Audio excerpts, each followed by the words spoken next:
He's got a fifth one going at number 9 overall. You see it there, Mac Jones projecting to San Francisco. So it is an offense-heavy top of the draft. And again, we will see a lot of quarterbacks going on night 1. And so here he is, McShay himself. And so, Todd, let's start at number 2, where all of this really does begin. We've known forever what's happening at number 1. The Jets have some interesting decisions to make, and Sam Darnold, their current quarterback, is part of those. Why do you see them making the move away from him and taking Zach Wilson?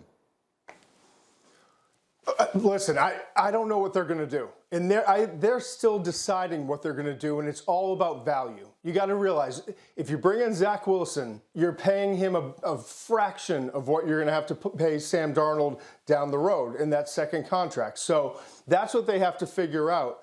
And they also need to figure out what's the trade value. What can they get to move Darnold, or what can they get to move out of number 2 if they stick with Sam? So it's going to be interesting to see. To me, it's one of the most fascinating picks we've seen in a long time, because you've got an organization that has 4 first-round picks in a 2-year span. I think 8 picks in the first 3 rounds in a 2-year span, can even gain more draft capital by moving their quarterback or moving back if a team wants to move up. And you've got Atlanta at 4 and Carolina at 8 and several other teams that might want to move into that number 2 spot. So it's a big decision that the Jets have to make that really could define the next 7-10 years of the organization. For sure, and it is one we'll see if they wind up taking that right up to the night of the draft or not. In the meantime, let's then go to number 3, Justin Fields. It's such a fascinating season that he had, because Ohio State's here, for those who didn't follow this closely, and the Big Ten, at first they weren't playing at all, then they didn't start playing till the middle of October. That team had all kinds of COVID issues, so it was an up and down year for Justin Fields. How do you see him right now at this stage of the evaluation? I think he's supremely talented. I think he has really good football intelligence. I think he likes to see his receivers get open before he throws. And you see that with so many different quarterbacks. But to me, he belongs in the top 5, 7 in terms of this year's draft. And the Carolina Panthers, I had them moving up to that number 3 spot, because I think they are desperate to get a quarterback that can win those games. I told you, the 8 games that they lost by 1 score a year ago, they need a quarterback in the fourth quarter that can win a few of those and get them in a situation where they can make it into the playoffs. So I think Fields is so talented, and I think this is a unique year. You have Trevor Lawrence, who's a generational talent. You've got Zach Wilson, who reminds me a lot of Patrick Mahomes and Deshaun Watson, and then you've got Fields, who's got a chance to maybe be the best of them when it's all said and done, if he's developed properly. All right, let me bring Mark and Lewis into the conversation here. And Mark Sanchez, I'll get to you in a second, because the Darnold piece of this, I'm fascinated by you. But Lewis, you brought up something earlier about Justin Fields. And because we're talking about him, I'd like to get to that. Your concern, and we'll get McShay in the conversation here, you said you had exactly those questions about his ability to come off of the first or second read. Let's get into that here with what you've seen from Justin Fields so far.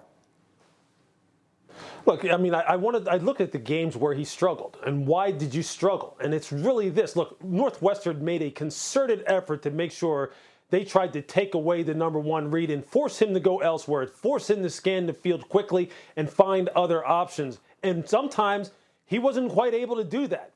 And when he wasn't able to do that, then everything kind of went helter-skelter in the pocket. And I can just tell you this from a defensive perspective. When I'm seeing that on tape, I'm saying this, look, I want to make sure I'm trying to make this guy think on his feet when it's not meaning, and make it not so clean for him. I want him to get to number 2, to number 3, to execute the whole field, because as he's trying to do that, what else is happening is my pass rush is working up front, and they're going to make that pocket more and more dirty as the down progresses. And that's what I saw him struggle with. Now, what I want to know is that him? Is that a function of the offense? Is that a function of them not allowing him to do more within that offense? I want to know why he didn't seem to have more answers in certain situations. I'm not trying to knock the kid as far as what his mental ability is, because I don't know what it is. That's part of this process. That's what I would want to ask him, what I want to ask his coaches, and have a good feel for going into this draft. McShay, those are the big questions. What do we know of the answers? Well, first of all, Ryan Day is one of the best I would say quarterback coaches as a head coach in all of college football. And so he makes it a very quarterback-friendly system. I completely agree with what Lewis is saying, but you got to figure it out. I think he has great football intelligence. I do. I think he hasn't been asked maybe to get from that first read to the second read like some of the other pro-style systems that we see. Zach Wilson's in a more pro-style system.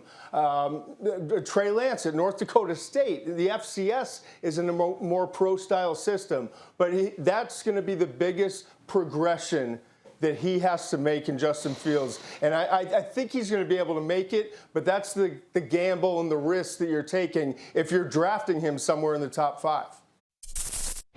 Thank you for watching ESPN on YouTube. For live streaming sports and premium content, subscribe to ESPN+.